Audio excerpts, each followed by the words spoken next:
చూస్తూనే ఉండండి మన ప్రాంతం మన ఛానల్ న్యూస్ 24.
ఎందుకంటే రామగుండంలో నిధులు ఎప్పుడు రాలేదు,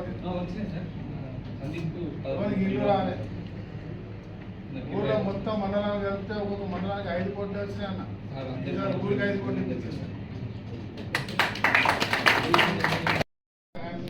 ఎమ్మెల్యే అయిన తర్వాత మంత్రి రూపురేఖలు మారిపోయింది.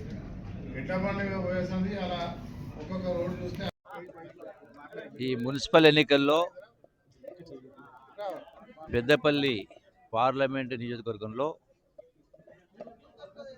10 మున్సిపాలిటీస్ ఉన్నాయి. ఈ 10కి 10 మున్సిపాలిటీస్ కాంగ్రెస్ పార్టీ గెలవబోతా ఉంది. నేను అంత ఖచ్చితంగా ఎందుకు చెప్తా ఉన్నానంటే గడిచిన 2 సంవత్సరాల కాలంలో ఈ రాష్ట్ర ప్రభుత్వం గౌరవ ముఖ్యమంత్రి రేవంత్ రెడ్డి గారి ఆధ్వర్యంలో ఇచ్చినటువంటి ప్రతి హామీని నిలబెట్టే కార్యక్రమం చేస్తూ దాన్ని అమలు చేస్తూ రాష్ట్రం యొక్క ఆర్థిక పరిస్థితి ఇబ్బందికరంగా ఉన్నా కూడా గత ప్రభుత్వం ఇచ్చిన ఏ ఒక్క స్కీమును కూడా ఎత్తివేయకుండా అన్ని హామీలు నిలబెట్టుకుంటున్న కారణంగా రామగుండం మున్సిపాలిటీలో అభివృద్ధి కార్యక్రమాలు జరగాలి అంటే ఒకవైపున రాష్ట్ర ప్రభుత్వం కాంగ్రెస్ పార్టీ ప్రభుత్వం అధికారంలో ఉండి రేవంత్ రెడ్డి గారు ముఖ్యమంత్రి గారు ఉండి ఇక్కడ సహచర మంత్రి గారు ఉండి ఎమ్మెల్యే ఉండి మున్సిపాలిటీలో కూడా కాంగ్రెస్ అంటే మేయర్ కాంగ్రెస్ నాయకత్వం ఉంటేనే అభివృద్ధి కార్యక్రమం జరుగుతాయి. ప్రజలలో ఉన్న వాళ్ళకి ప్రజాసేవ చేస్తున్న వాళ్ళకి సర్వేల ఆధారంగా టికెట్ ఇస్తూ ఉన్నాం. గొప్పగా ఏదో నేను దేశానికి ఆశం చెప్పుకున్నటువంటి ఆనాటి ప్రభుత్వ ముఖ్యమంత్రులు రాష్ట్రాన్ని అప్పుల కుప్పగా మార్చి ప్రజాస్వామ్యాన్ని పాతరేసి కూని చేసి కేసీఆర్ నాయకత్వంలో ఒక ముఖ్యమంత్రి 10 సంవత్సరాల కాలంలో ఈ 65,000 కోట్ల అప్పుని 8 లక్షల కోట్ల అప్పు తీసుకుపోయాడు. అంటే ఒకనాడు ఆయన కేసీఆర్ ముఖ్యమంత్రి కాకముందుకు సంవత్సరానికి 6,500 కోట్ల సుమారుగా వడ్డీ కడతా ఉంటాడు. పక్షాలకు సంబంధించి ఎన్ని వాస్తవంగా దూరంగా ఉన్న కథనాలు అల్లి వారి సొంత పత్రికల ద్వారా ప్రచారం చేసుకొని సోషల్ మీడియా ద్వారా కాంగ్రెస్ పార్టీకి సంబంధించిన వారి పెద్దలని సహచరులను అప్రతిష్ట పాలు చేయడానికి చేసిన ప్రయత్నానికి సంబంధించి మొన్న ఈ మధ్యలో కూడా స్పష్టంగా కూడా మేము చెప్తా ఉన్నాం. సింగరేణి కాలరీస్కు సంబంధించి మరి ఎనర్జీ మంత్రిగా డిప్యూటీ సీఎం గారు స్పష్టంగా కూడా అన్ని విషయాలు రాష్ట్ర ప్రజానికానికి మరి అందరికి కూడా తెలియజేయడం జరిగింది. అవాస్తవాలు వాస్తవానికి దూరంగా ఉన్న అనేక అంశాలు పత్రికల ద్వారా, పత్రికా ప్రకటనల ద్వారా ఓ ప్రక్కన హరీష్ రావు గారు, ఇంకో ప్రక్కన కేటీఆర్ గారు, వారికి చేదోడు వాదోడుగా కిషన్ రెడ్డి గారు.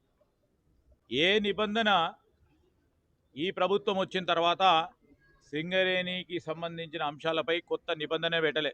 సైట్ విజిట్ నిబంధనకు ఎప్పుడో వాళ్ళ ప్రభుత్వ హయాంలోనే కోల్ ఇండియా ఇచ్చిన సిఫార్సుల మేరకు 2019లో సైట్ విజిట్కి సంబంధించిన అంశం ఉందని స్పష్టంగా కూడా మరి ఎవిడెన్స్ ప్రూఫ్ ద్వారా భట్టి గారు చెప్పారు. ప్రభుత్వానికి చెడ్డ పేరు తీసుకురావాలని ఒక తాపత్రయం, ప్రతిపక్షాలకు సంబంధించిన సోషల్ మీడియాకు సంబంధించిన స్పష్టంగా ఏ విధంగా దుష్ప్రచారం చేస్తూ ఉన్నారు స్పష్టంగా కనబడతా ఉంది. అసలే వాస్తవికంగా చెప్తా ఉన్నాం, ముఖ్యమంత్రి రేవంత్ రెడ్డి గారి నాయకత్వంలో డిప్యూటీ సీఎం గారు బట్టి విక్రమార్క గారు కానీ మా సహచర మంత్రివర్గ సోదరులు సోదరిమణులందరూ కూడా సమిష్టిగా పనిచేస్తూ ఉన్నాం. అందరికీ అందరు దూరం చేయాలనే ఒక ఆలోచన చేస్తూ ఉన్నారు కొంతమంది.